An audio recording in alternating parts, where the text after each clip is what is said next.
Since leaving Gallifrey, the Doctor has travelled with many companions.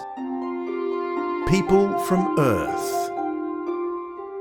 People from the past. People from the future.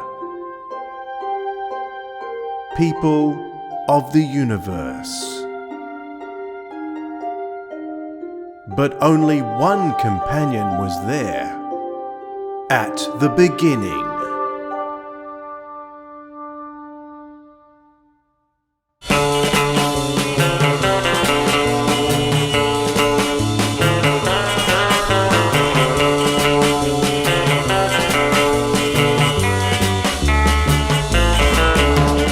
Hello Australia! I'm Carol Ann Ford and this is the Sirens of Audio. I can't wait to meet you in person. All of you lovely people out there. I have heard from other people that you're marvellous to work with and to meet, and that they always have a lovely time when they come to Australia. And I absolutely am fascinated by Australia, by the kangaroos and the bush babies and all the wonderful, wonderful things that you have over there. Now you're going to tell me you don't have bush babies. You do have bush babies, don't you? You do have bush babies, don't you? The Sirens of Audio presents Carol Ann Ford in Australia. Tickets available now from sirensofaudio.com.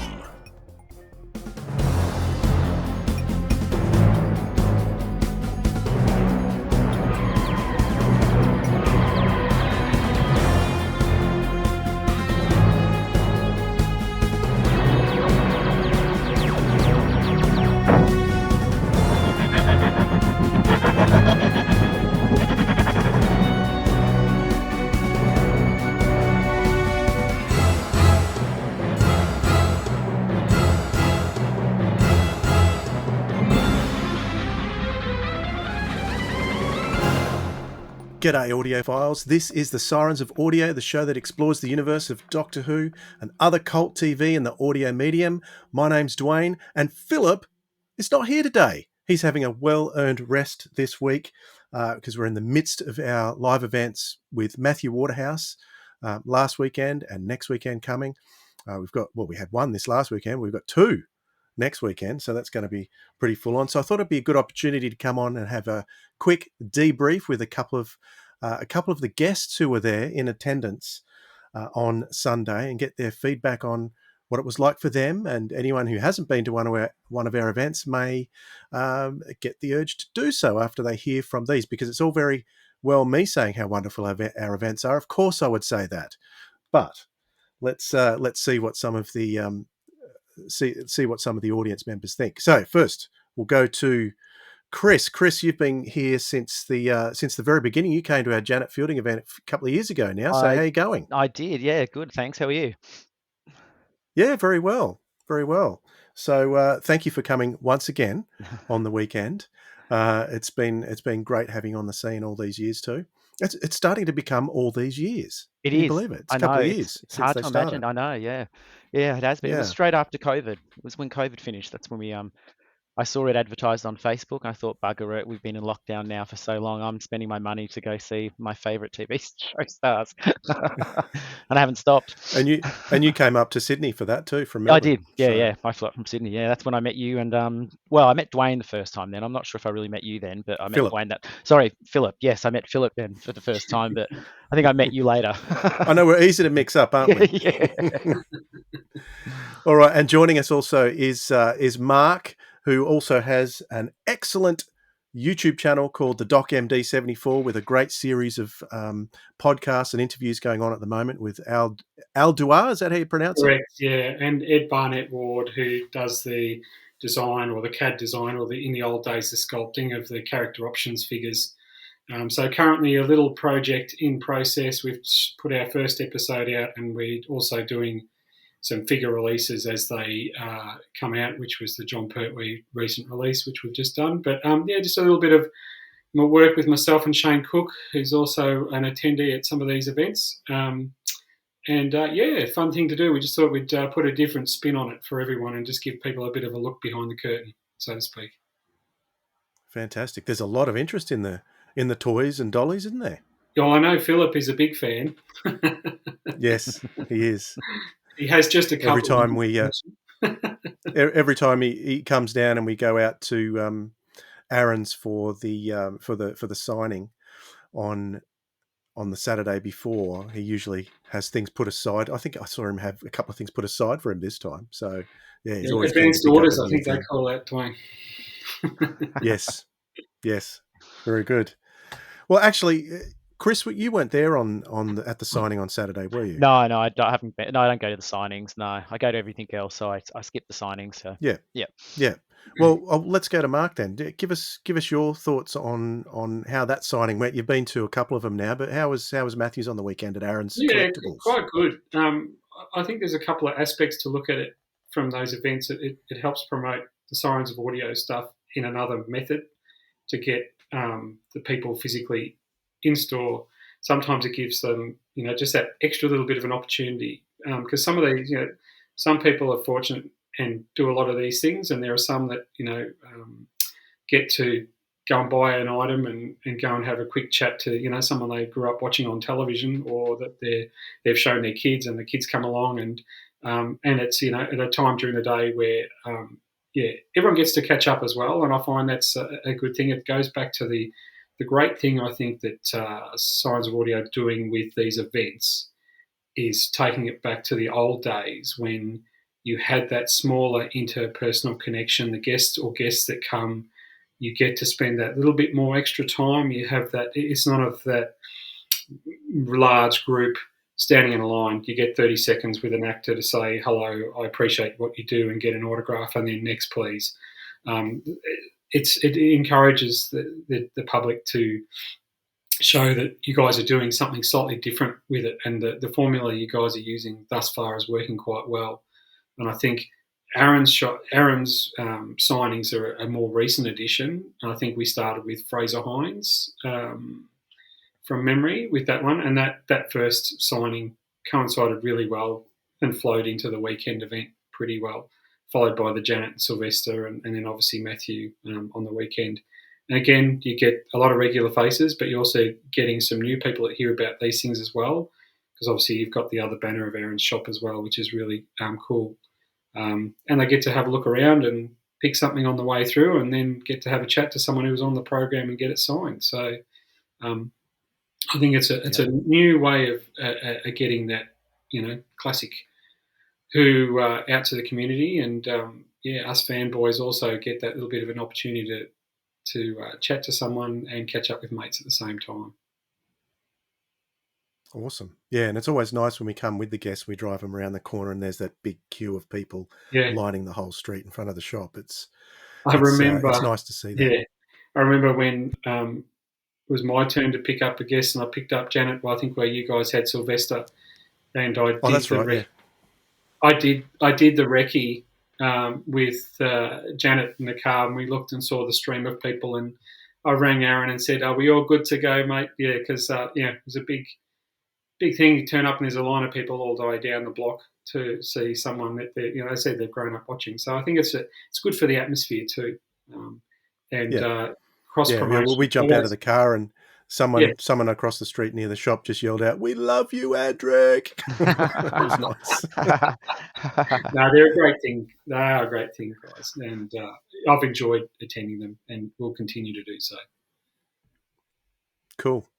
All right. Well, let's move to Sunday, which was actually let's talk about the VIP dinner, which happens on the Saturday night, Chris. No, you weren't there, were you? Sorry, I wasn't there for this one either. No, you're a bit poorly, but give us an idea of what the VIP dinners are normally like, because this one was no different. It was just the same as all the rest. Well, it's pretty much the same as the autograph. It's just a different way of doing it. It's a smaller, intimate, more group. Where we have it in Melbourne, usually, apart from Sylvester and Janet, it's just upstairs on a little balcony in a private little room. We've usually got anywhere from 15 to 20 people, which is just a nice size. and the guests just sit around. We have the food delivered. It's a platter style food, so got the entree come out and everyone just help themselves to their food. The food's always been really good quality. And then the actors just sit around the tables, and Phil moves them around so that everyone gets a spot with them. And like you said as well, we've been doing it now for a couple of years. That a lot of us are now friends, and we might not catch up. Some of us catch up in between the shows. Some of us only see each other when you're doing these venues. So we get to chat while, everyone's chatting. The other people are chatting to the stars, and then vice versa. It's just really casual, laid back, and it's just a good vibe. Everyone really enjoys it. All right, excellent. So had either of you met Matthew before? Yeah, I did in 2014 with Terence Dix, Jeffrey Beavers, and Katie Manning. But again, I will, without throwing anything either way at how events are run, it was great to have those actors in that space. But the formula that Sirens have come up with, and just because it's fans running it, Philip yourself, genuine fans are just trying to give the opportunity for people to spend some time with some people who've enjoyed watching growing up, and I think that this formula works really well. As I said, Chris was saying, how that setup has been done, and it's thoroughly enjoyable. Like, you get to sit around the table. But the other great thing out of these events is friendships that have been formed. And for me personally, like, I've always been a very big Doctor Who fan all my life, but never really socially mingled in that Who community because of distance and so forth. But these events have been great. Like, I've now become friends with yourself and Chris and Phil and and Troy and everyone involved with that, and also making new contacts and bumping into people I've spoken to online, and then being able to put the face to the name or whatnot, and then continue those conversations for real, which is really good. So I will say it does strengthen friendships and gives a good wide network to say, hey, yep, I'm exactly in that same boat. I love this just like you do, and we compare notes and collections and et cetera, et cetera. It's a really fun event. For me, it's a full weekend that I commit to it, but thoroughly enjoy it. Yeah. So, Chris, what were your impressions of Matthew? Obviously, you had the opportunity to meet him before the day, but when he came on as an audience member, how did it come across to you? Well, I think he comes alive a bit more when he's a little bit quieter when it's in a smaller group or one-on-one. But when he's up there on stage, he actually comes alive. He is, like you said, very entertaining. Great stories, keeps you hanging on to every word he says.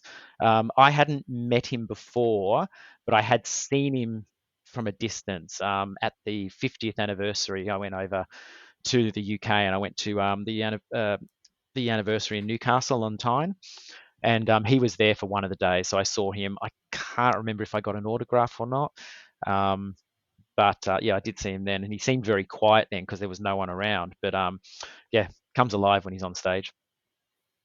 Yeah. What about you, Mark? What were your impressions?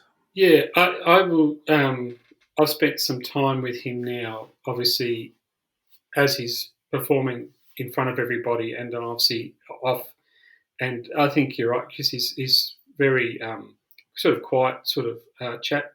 But once you get a conversation going, it's quite good. But then again, for the crowd, he's held those stories for the crowd to regale them with, tales of him when he first met Tom Baker, and what it was like for him as a 18-year-old stepping into BBC, with that first job, and the the beauty of Big Finish, I guess, that he's now had to portray that character for a lot of years and ongoing. So he's been able to tell Adric's story a little bit more. Quite good. So I think the next lot of events coming up with Matthew are going to be good. The crowd's going to enjoy it because he's got a lot to say. Yes, he does. But of course, we were blessed on Sunday with a couple of extra items on the program, which we dropped the trivia quiz for a performance from Rob Lloyd and his duo, I guess, called Innes Lloyd. and a band of improv performers doing their Doctor Who's line, Is It Anyway? So what did you think of that? Were either of you, Chris, did you ever watch Whose Line Is It Anyway when it was on Yes. UK TV? Oh, yeah. I've So watched the US version and the UK version. I love it. Yeah. Yes, I knew some of those acts that they'd done. I'd recognised it from the show. Yeah, 100%. I give props to anyone who can improvise because I can't do it. There's no, I would just get up there and my mind would go blank. So props to them for doing it. Yeah, I think I've seen them before though. A couple of years ago at the Fringe Festival, I think I saw a performance of them then. So yeah, I knew what they were like. yeah, cool. Had you seen them before, Mark? No, I was aware of them, and Rob, and obviously I'm also aware Rob does a little bit of background work on Thank God You're Here as well. I've seen him is it Channel 10? Oh, is he on that? It is. Yeah. Yeah. So because obviously I'm aware of his work and what he's done, but I've never actually had time to go to his show. But I might consider having a look at Time Lord because it was an interesting little snippet. Because as Chris said, to be able to pick up something and improvise on the spot and just someone throw out that subject matter, just like that television show that we've all watched, is a challenge. It's not easy. So it's fun. But I might even go and check it out when their show comes. Now we had a change of venue this time because I was very torn because I really like the other venue that we normally have, but I loved the fact that we didn't have to go far for food and everyone could have that social. So everyone was more together and sort of had more time to spend together at this one. Do you think the change of venue detracted very much at all, Chris, or do you think it was pretty much the same? Or no, I think it was okay. I think it was fine. I did have a little bit of reservations because I'd never booked there before. Oh yeah, plot twist. I'm the one who booked the venue. So it's your fault. Yeah. The only reason we couldn't get the other venue, it was sold out, and we've been so lucky. I knew it would eventually happen one day that we would have a clash, and it was this one, unfortunately. But I think I found one that was pretty good, and like you said, it's nice to have the food there rather than having to Uber it in, or go for a long walk down the road. But overall, yeah, I think it went pretty well. I think it was good. Yep, excellent. So after lunch, we had the Q&A, which went really well. But we also had a live commentary, and Matthew, when we were talking to Matthew before that, and he agreed to do it, we said, which episode do you want? And he said, anything but Earthshock. Yeah. So he wanted to do Logopolis Part 1. So how did that come across, Mark? Did you enjoy it? Good. I've got great memories of watching Logopolis. I think I've watched it a bazillion times. I was actually saying to Phil the other day that I have recollections that back in the 80s at school, the AV room, I had a friend of mine who recorded Logopolis on beta, and he brought the tape and we did the transfers across to VHS so I could take it home and watch it. Oh wow! Yeah, I had it on beta too. An interesting interaction between Tom and Matthew. Obviously, Tom at the end of his tenure, Tom being Tom, eye contact was interesting, and it was funny that during the commentary, that was one of the comments that was made. About, is he going to look? I'm looking intently at you, Tom, and then obviously, Tom's doing the Tom stare into space thing, and then, oh, hang on, there's a glance. He did look back. So, it was quite good. Actually, rather than choosing the typical Earthshock, which, is the big thing that he's very popular for, and the end credits and all that business, I think that's another good one to use. Yeah. And of course, after that, Matthew was getting ready for the autograph signing because that's usually the last feature of our day. But we had a special impromptu guest for the afternoon in the name of Pete McTighe, who most of us will know from the 2 episodes he did during Jodie's era. He's worked on the Blu-ray sets, lots of other things over the years in Australia. He started on Neighbours, worked in Wentworth, and Philip, I think, did a pretty darn good interview with Pete McTighe off the cuff like that. So it was impromptu, wasn't it? It was very last minute. It was, yeah. He was researching during the Q&A, which I I'm was sure he running, was. but it was very, very good, and very grateful to Aaron from Aaron's Collectibles for organising it in the first place, and for Pete for agreeing to turn up and do it, because, like he said, he's a fan like us, but he's kind of in that upper echelon now where he doesn't really have to do anything like that. But No. we were so grateful that he did turn up. Yeah. But he was one of those fans like us that was probably at Lords. He was at Lords of Time in Melbourne He was. in 2013, 2014. So yeah, one of us, as they say. But obviously now he's one of us with a little bit extra on the shoulder, so to speak. Well, he did say that he was at Whovention 1990 with Nicholas Courtney, and I was at that one when I was, how old was I then? 17, I think I was. So very, very young. So a long time ago, and he looks a bit younger than me, actually. So he would have been even younger still.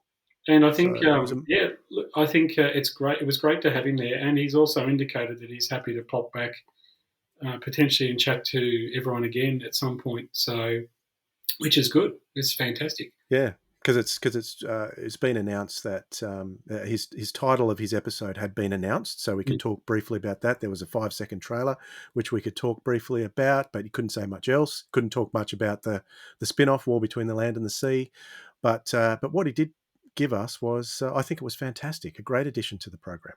But it's nice to have someone who's got that background of the things he's done while he's here in Australia, because he's obviously jumped between the two countries for so long. And, something talking about Neighbours, a guy who's doing Doctor Who, and Wentworth. So it was really good to have him and to share some of his humble beginnings on how he went from one of us to then joining the writing craft, and then all of a sudden going to, I've just had a call from, I'm now doing Doctor Who.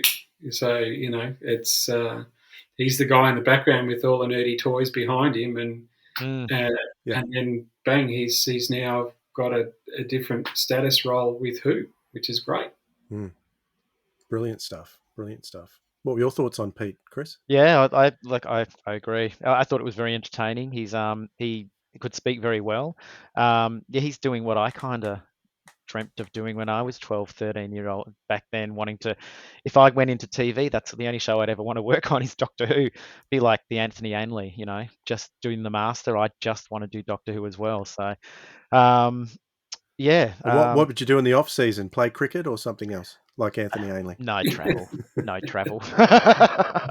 Yeah. Gotcha. Yeah. So it was a nice surprise too. If I'd known he was going to be there, I would have brought my Kablam book to get it signed. Yeah. Yeah, that's a shame. That's a shame. Yeah, I only found out midway through the first interview with Matthew. I was sitting off to the side, and Aaron's at the door beckoning me over, saying, "Come over here." Oh, that's what you were talking to him about, because I walked out and you two were talking in the corner, and yes, I'd only just found out, and Philip hadn't checked his phone, and so that was all happening live as the event was progressing through the morning. Oh well, hopefully we'll be able to come to the next one in October. Yeah, for sure, because that huge announcements through the day. We announced our October event, which is Carol Ann Ford. Yeah. How do you guys feel about that? I'm absolutely thrilled to be able to have some from that era, an era that I love so dearly. I'm very excited. I have met her before, but it was in one of those, shuttle, get through, have a photo, shake hands, and then go. So this will be. I'm very looking forward to this. Someone like right back at the start, from the very beginning. It'll be amazing. Yeah. Yep, for sure. And I noticed, Chris, sometimes I hope I'm not embarrassing you too much, but I think it's fantastic that you often, when Janet's been here, you've referred to her as Tegan. Oh yeah, I said, know. I'll go and get a coffee. I'll go and get a coffee for Tegan. So I'm wondering if you'll be doing the same for Susan when she comes I have, as well. Yeah, so. I did that to Wendy as well. I called her Zoe.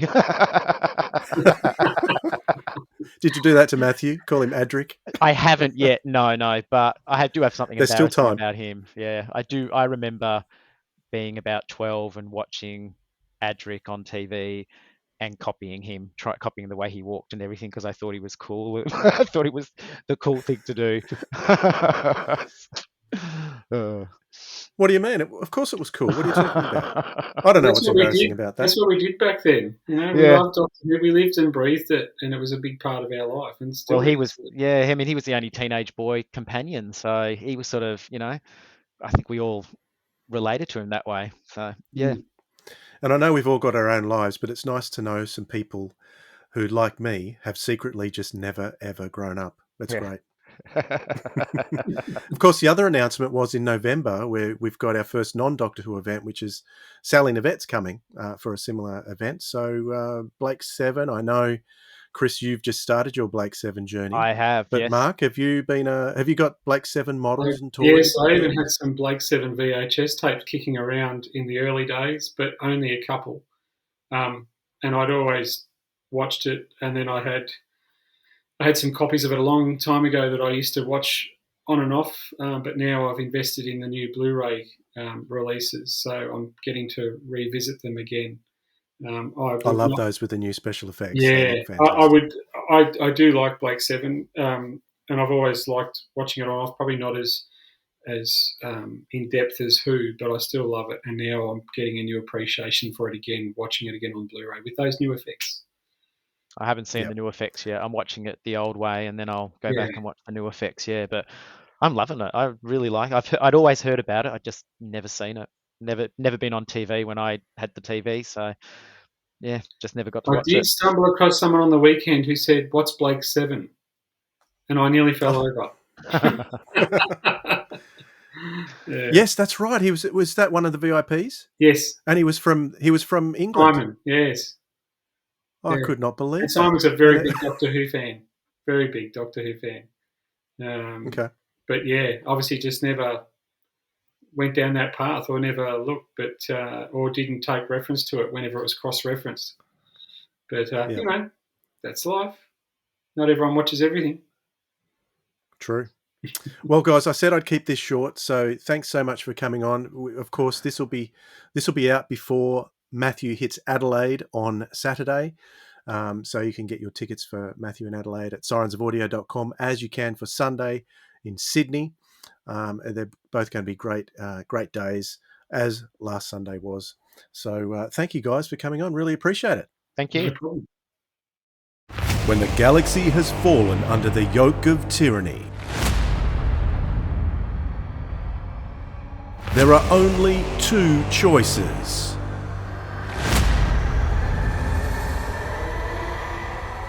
You can live a life of subjugation, or you can rebel.